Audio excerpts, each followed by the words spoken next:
하나님 말씀 중요합니다.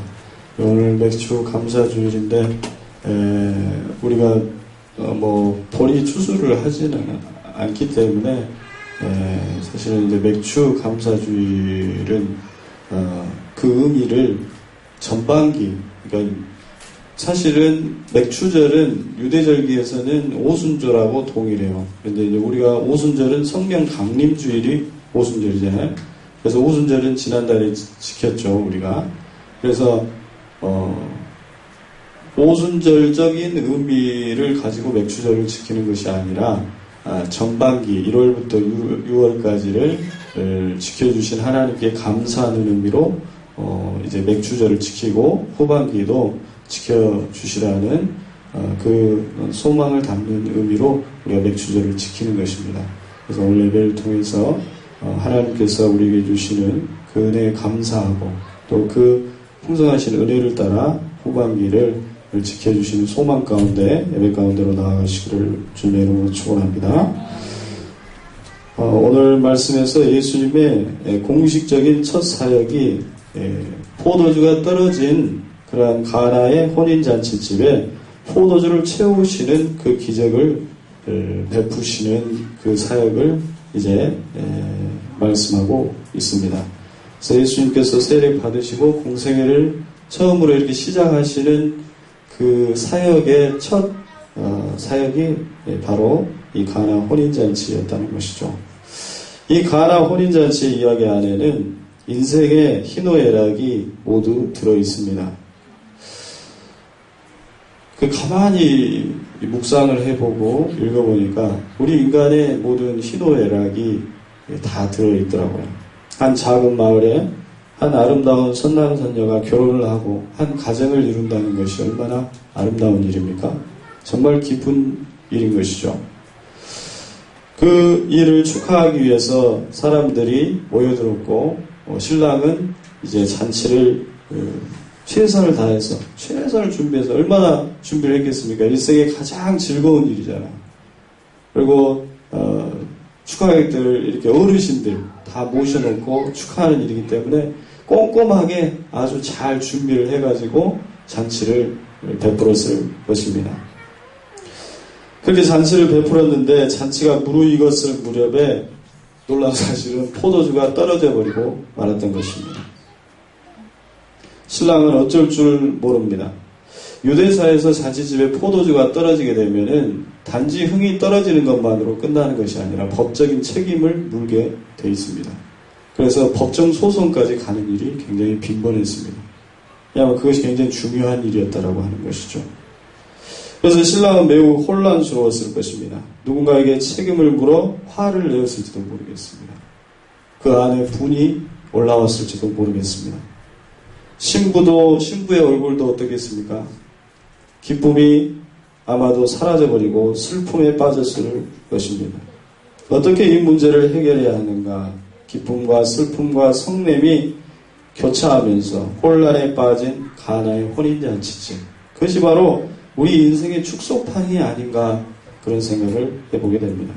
때로는 기쁘고 때로는 슬프고 아무것도 아닌 일로 화를 내고 누군가의 상처를 주고 있는 그러한 나의 모습, 그러한 인간의 나약함, 그것이 바로 우리의 인생의 모습인 것입니다. 그런데 오늘 말씀을 통해서 우리가 알 수 있는 한 가지 명백한 사실이 있습니다. 그것은 바로 예수님은 그 인간의 희노애락의 한 복판 가운데로 오셨다라는 것입니다. 그것을 요한복음은 말씀하고 있어요. 처음부터 끝까지 그 이야기를 합니다. 말씀이 육신이 되어 우리 가운데 거하심에 그 영광을 보니 아버지의 독생자의 영광이요 그 은혜와 진리가 충만하더라. 육신을 입은 것이 아니라 육신이 되셔버렸다라고 하는 거죠. 육신이 되셔서 우리 가운데 오셨다. 그것을 말씀하고 있는 것입니다. 그 혼란스러운 잔치집 안에 포도주가 떨어져 버린 혼란스러운 잔치집 안에 우리 예수님이 오셨다라는 것입니다. 그것은 우리의 이야기 안에서 우리의 삶의 고민과 주님도 맞닥뜨리시게 되었다라는 겁니다. 여러분, 예수님이 하늘에 계실 때는 하나님은 우리의 삶의 고민, 삶의 문제와 직접적으로 맞닥뜨리시지 않으셔요. 그러죠? 그래서 구약에 보면은 사실은 노아의 홍수 시대에서도 사람들이 열심히 사는 사람들도 있었을 거예요. 노아 가족만 열심히 산 것이 아니라. 그러잖아요. 다 각자의 사정이 있었다라는 거죠. 각자의 고민이 있고 각자의 사정이 다 있어요. 그러나 하나님의 판단 기준 뭡니까? 하나님의 말씀에 순종하느냐 마느냐. 그것으로 인해서 심판이 이르게 되었다는 것이죠. 소돔과 고모라를 멸망시키듯이 불세례를 내리시면 끝나는 것입니다. 그러나 하나님이 이 땅에 오셔서 우리와 함께 하실 때에는 우리의 삶의 고민과 마주하게 될 수밖에 없어요. 그렇죠? 예수님이 이 땅에 오셔서 우리와 함께 하시면 우리의 고민과 마주하게 되시는 것입니다. 가나의 혼인잔치의 고민은 무엇입니까? 명백하죠. 포도주가 떨어졌다는 것입니다. 그 일로 인해서 어떤 사람들은 화가 났고 어떤 사람들은 슬퍼하고 있으며 어떤 사람들은 걱정하고 있습니다. 그것이 바로 인간의 모습인 것입니다. 우리의 모습입니다. 하루하루를 바둥바둥 살아가고 있는 우리의 현실이고 우리의 얼굴들인 것입니다. 그러나 사실상 예수님에게 있어서는 포도주가 떨어졌다라고 하는 것은 미안한 일이지만 아무런 문제가 되지 않는 일이었습니다. 걱정거리조차도 되지 않는 일이었습니다. 폭풍을 잠재우시고 죽은 나사로를 살리시는 분에게 포도주 좀 떨어진 것이 무슨 걱정거리가 되겠습니까? 그것은 아무런 걱정거리조차 되지 않았어요. 인간이 고민하고 있는 그 고민들은 예수님에게는 전혀 고민이 되지 않는 문제라는 것입니다. 그렇기 때문에 마리아가 오늘 말씀에서 예수님께 달려와서 포도주가 떨어졌어요. 지금 포도주가 떨어져서 난리 났습니다. 지금 잔치집이 대혼란에 빠지게 돼 있고 신랑과 신부가 법적인 책임을 져야 되는 그런 순간까지 갈 수도 있는 상황입니다. 마리아는 너무나도 다급하게 너무나도 중요한 일이기 때문에 뛰어서서 말했는데 예수님의 대답은 의외였습니다. 여자여, 그것이 나와 무슨 상관이 있나이까? 이 일이 나와 무슨 상관이 있냐는 그 주님의 말씀은 사실은 예수님은 술 떨어진 것에는 관심이 없더라고 하는 것입니다. 그리고 내 때가 이르지 아니하였다라고 하는 것은 나는 떨어진 포도주를 채우기 위해서 이 땅에 온 것이 아니라는 말씀입니다. 포도주 떨어진 것을 채우는 일은 자신과 상관없는 일이라는 것입니다. 내 지갑에 돈이 떨어졌습니다. 그런데 예수님이 그 지갑에 돈을 채워주시는 분이신가요? 어쩌면 그것은 열심히 일을 해서 자신의 노력한 땀으로 지갑에 돈을 채워야 하는 것일지 모르겠습니다. 그것은 예수님의 본질적인 일과는 동떨어진 일입니다. 예수님은 우리의 구원을 위해 오신 분이지 우리의 물질적인 필요를 채우기 위해 오신 것은 분명히 아닙니다. 그런데 이 가나의 이야기에서 분명한 사실은 잔치집에 포도주가 떨어진 일은 인간의 입장에 있어서는 인간의 희노애락의 입장에 있어서는 결정적인 문제였고 정말로 중요한 문제였다라고 하는 것입니다. 그러므로 예수님조차도 이 세상에 오셔서 우리 가운데 오셨다라고 한다면 이 포도주가 떨어진 문제에서 예수님조차도 자유로우실 수 없더라고요.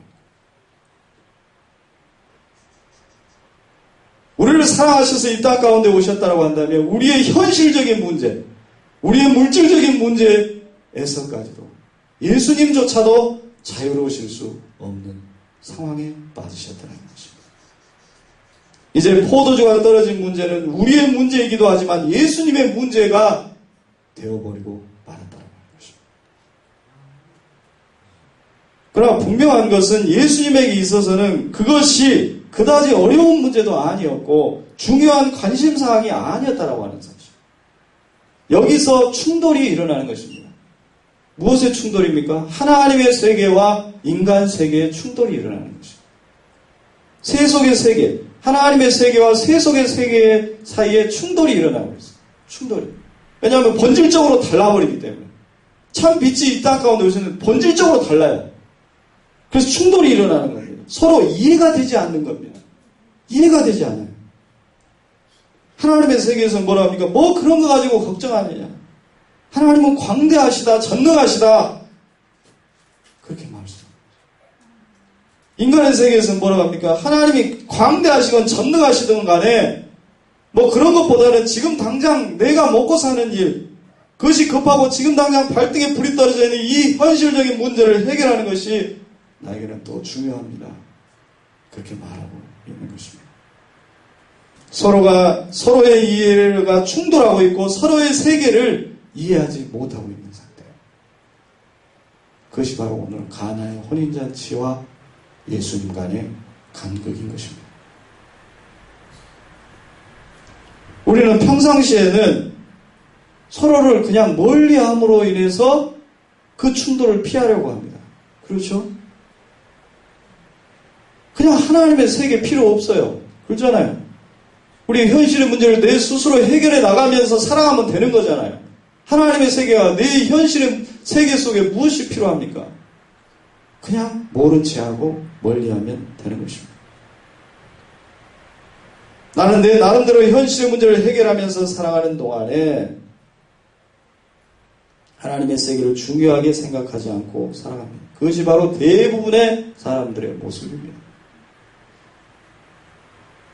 그런데 오늘 말씀에서도 때로는 인간의 힘으로 해결할 수 없는 그러한 문제에 봉착하게 된다는 것입니다.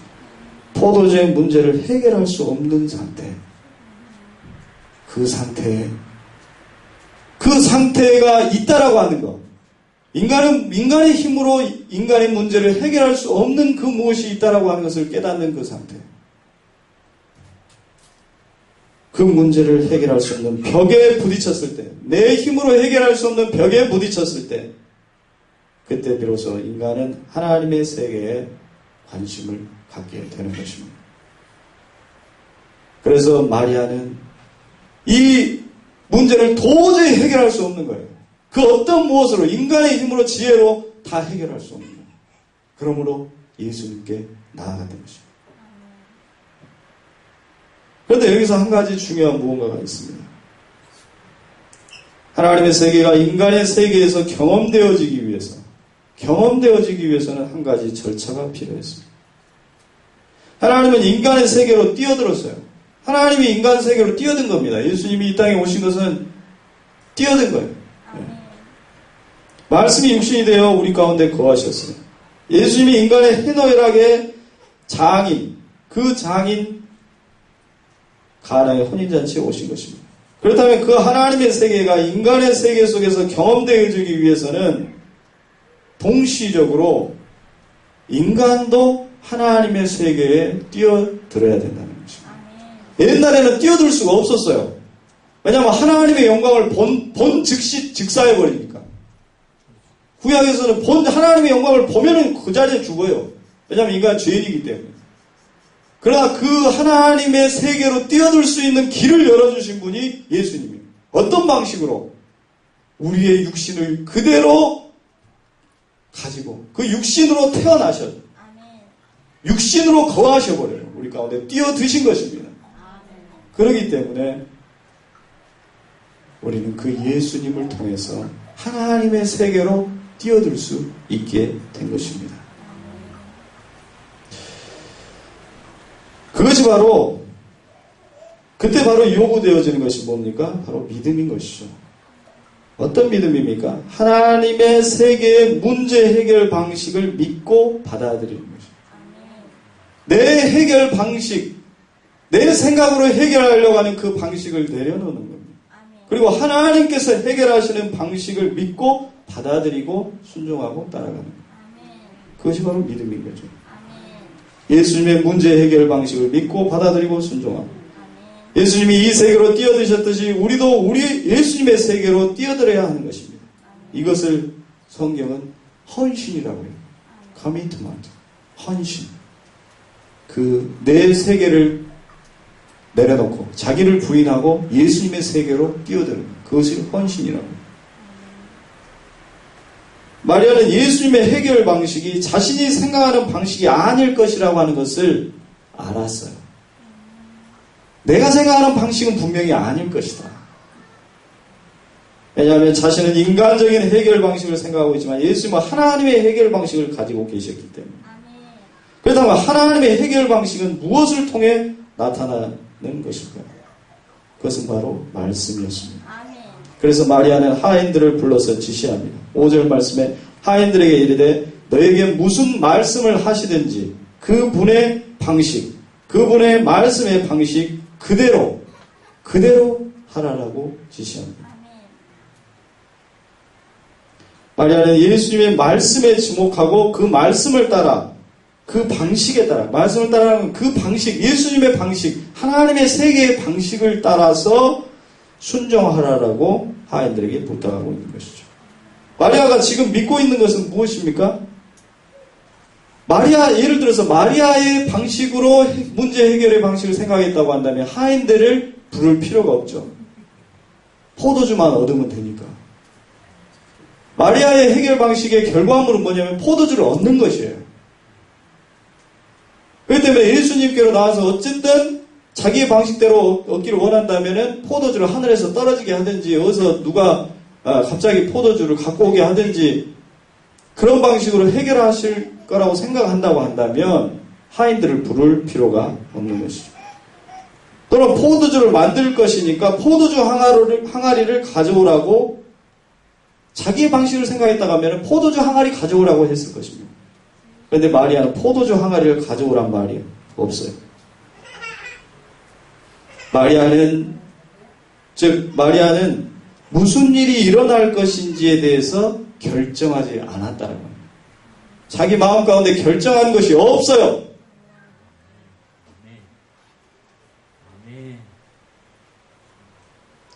우리의 기도는 대부분 무슨 일이 일어날 것인지 결정하고 기도하는 경우가 많아요. 내가 결정을 해버려요. 그 결과를. 그것은 하나님의 방식을 제한시키는 것입니다. 하나님의 방식을 인정하지 않는다라고 합니다. 하나님은 우리가 상상하는 것 이상의 방식으로 역사하시는 분이죠. 우리의 세계를 뛰어넘는 방식으로 역사하시는 분이신 줄로 믿습니다. 마리아는 그 모든 것을 내려놓고 예수님의 말씀을 들으라고 지시합니다. 어떤 말씀이 나올지는 알 수가 없습니다. 어떤 일이 벌어질지를 알 수가 없는 것이죠.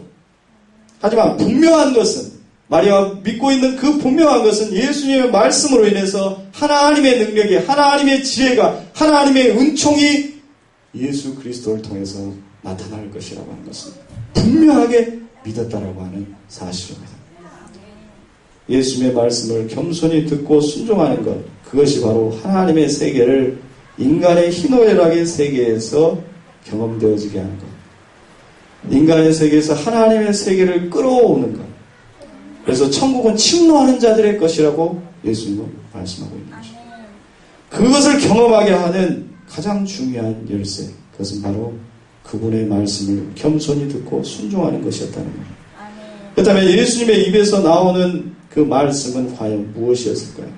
6절 말씀에 보면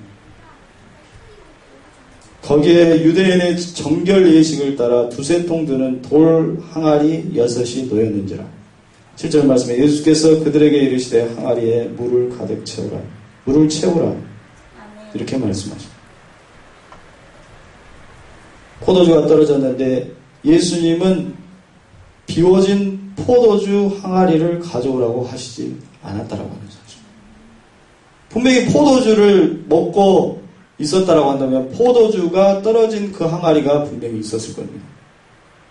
그 항아리를 가져오라고 하시지 않으십니다.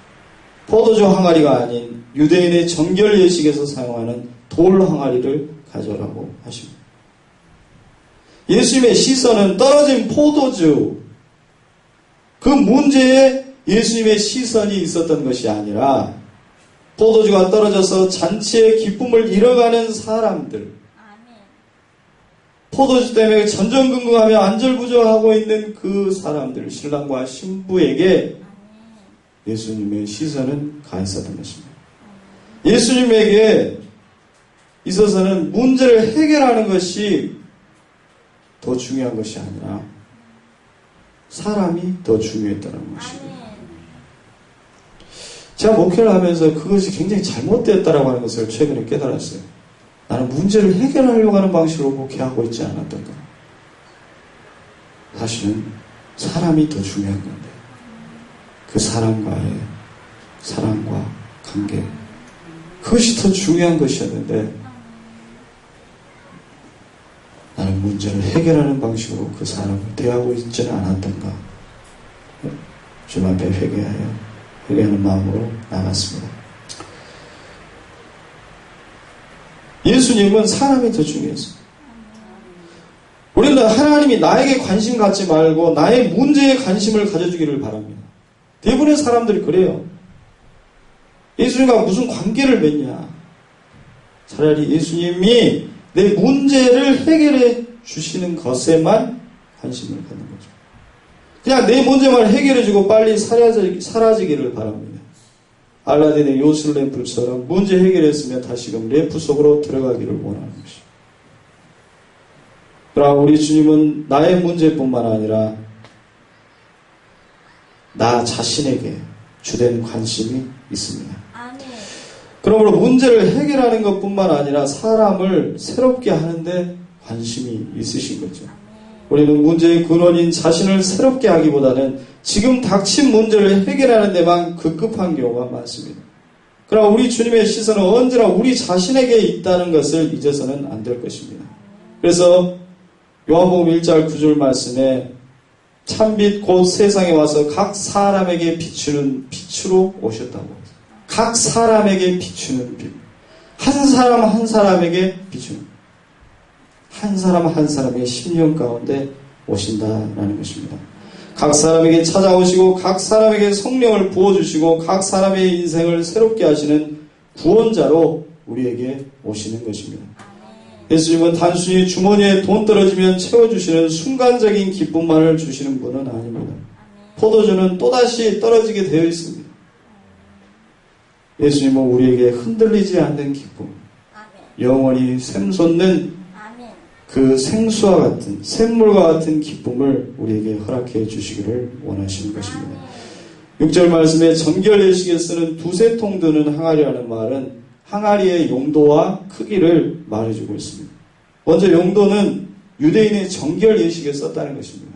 유대인들은 거룩이라고 하는 것을 실생활 속에서도 거룩해야 된다고 생각을 했어요. 그래서 실생활 속에서도 항상 손을 씻고 발을 씻는 일을 습관화했습니다.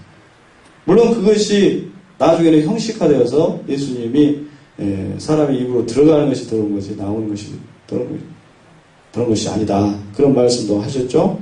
예. 자, 그래서 이 예수님은 정결 예식통으로 그들의 내면을 참 포도주로 예수의 피로 씻어주기를 원하셨던 것입니다. 그 내면을 주님은 새롭게 하시기를 원하셨다라는 것입니다. 그 크기로 볼 것 같으면 일반 포도주의 항아리보다 훨씬 더 큰 항아리였습니다. 두세 통 든다는 것은 한 일반 통이 두세 통이 들어가는 항아리라는 것이죠. 그 일반 통에 한 통은 보통 40리터 정도 들어갑니다. 40리터. 근데 그 두세 통 들어가면은 100리터가 되겠죠. 100리터 정도가 되겠죠. 그래서 포도주 항아리보다는 훨씬 더 큰, 그리고 훨씬 더 엄청난 양이 들어가는 항아리였다는 것입니다. 만약 그 통에 물로 포도주를 만들어 주었다라고 한다면 그 양은 엄청난 것임에 틀림없습니다. 그 100리터 항아리가 6개를 가져왔기 때문에 600리터인 거죠. 즉 하나님께서 우리에게 부어주시는 은혜는 이와 같이 풍성한 은혜, 넘치는 은혜를 부어주신다는 것입니다. 우리의 삶의 기쁨이 풍성해질 때까지 채워주시는 분이 바로 우리 주님이신 것입니다. 그 은혜의 풍성함이 바로 우리 주님께서 주시는 겁니다. 여러분의 삶 속에서도 주님께서 주시는 그 풍성함의 은혜가 넘치시기를 주님의 이름으로 축원합니다. 사도 바울은 고백합니다. 에베소서 3장 14절에서 그 영광의 풍성함을 따라 그의 성령으로 말미암아 너희 속사람을 능력으로 강건하게 하시기를 원하신다. 그렇게 말씀합니다.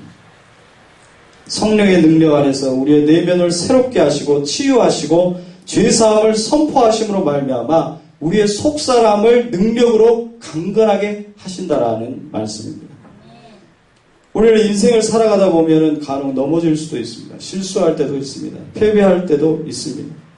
하지만 예수 그리스도 안에 있는 사람은 그 속사람이 강건해져서 그 어떤 어려움이 닥쳐오더라도 넘어지지 않게 된다는 것입니다. 그 속사람이 강건하기 때문에 기쁨을 잃지 않는다는 것입니다.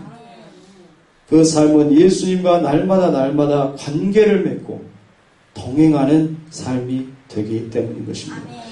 예수님은 그곳에 모인 모든 사람들의 심령을 정결케 하시고 새롭게 하시기를 원하셨습니다. 그리고 풍성한 은혜를 주시기를 원하셨습니다.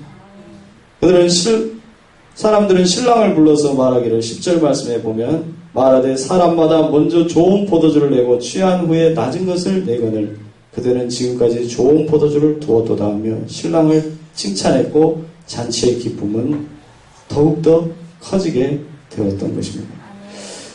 우리 주님의 방법은 사람의 방법과는 다르지만 결국 사람이 원하는 문제까지도 근본적인 문제까지도 해결해 주시는 분이 바로 우리 주님이신 줄로 믿습니다. 그래서 우리가 먼저 그의 나라와 그의 의를 구하면 이 모든 것을 너에게 더해 주시겠다라고 말씀하시는 것입니다.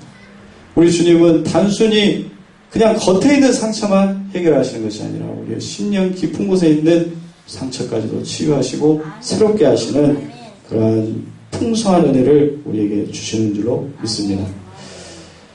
그런데 우리가 마지막으로 생각해야 할 중요한 사실이 있습니다. 그것은 예수님이 우리 가운데 오셨지만 마리아가 예수님을 찾기 전까지는 예수님은 아무런 능력도 나타내시지 않았다라고 하는 사실을 우리는 기억할 필요가 있습니다. 우리가 이 말씀을 요약해서 가나의 기적이 일어나기까지 세 가지가 필요하다라고 볼 수가 있습니다. 첫 번째는 무엇입니까? 예수님이죠. 나의 삶의 희노애락 가운데 그 모든 순간 가운데 예수님을 마음 가운데 모셔드리는 것. 그것이 첫 번째로 필요합니다. 둘째는 마리아가 예수님을 찾았듯이 바로 문제가 생겼을 때 예수님께 나아가고 찾고 구하고 문을 두드리는 것. 그것이 필요했다는 겁니다. 셋째는 하인들이 예수님의 말씀을 듣고 순종했듯이 인간의 방법이 아닌 하나님의 말씀에 귀를 기울이고 그 말씀에 순종하는 것. 그것이 필요한 것입니다. 이 세 가지를 통해서 주님은 공생애의 첫 번째 기적을 행하셨던 것입니다. 여러분의 삶 속에서도 가나의 잔치집과 같이 포도주가 떨어진 현실이라고 할지라도 그러한 현실이 있다고 할지라도 주님을 의지하고 말씀에 순종함으로 말미암아서 우리가 생각하지 못하는 그 예수님의 방식으로 하나님의 은총의 방식으로 그 모든 문제들이 본질적으로 해결되어지는 놀라운 하나님의 은혜를 체험할 수 있게 되기를 주님의 이름으로 축원합니다. 기도하겠습니다. 사랑해 주님 감사합니다. 오늘 맥주 감사절을 맞아서 2018년 전반기를 지켜주신 하나님께 감사하고 그 감사하는 마음으로 후반기를 또한 맞게 하시니 감사를 드립니다. 주님은 우리 가운데 오셔서 우리의 삶을 풍성케 하시고 어떤 상황에서도 떨어지지 않는 샘솟는 생수와 같은 기쁨을 주시기를 원하신 줄 믿습니다. 우리의 속사람을 강건케 하시고 우리의 영혼을 새롭게 하시기를 원하시는 주님, 우리가 더욱더 주님 앞에 나아가게 하시고 찾게 하시고 두드리게 하시고 주님과의 관계를 맺어가게 하시고 우리의 생각을 내려놓고 주님의 말씀에 순종하며 그 말씀 붙잡고 나아가는 복된 삶이 되게 하여 주옵소서. 후반기에도 주님과 동행하는 삶이 되게 하시고 때로는 넘어지더라도 때로는 실패하더라도 그 안에서 배우며 새 힘을 얻어서 주님의 손을 붙잡고 포기하지 않고 삶의 풍랑을 헤치며 나아가는 믿음의 사람들이 다 되게 하여 주시옵소서. 하나님의 힘과 지혜와 능력을 우리에게 더하여 주시옵소서. 함께할 줄 믿사오고 예수 그리스도의 이름으로 기도드리옵나이다. 아멘. 다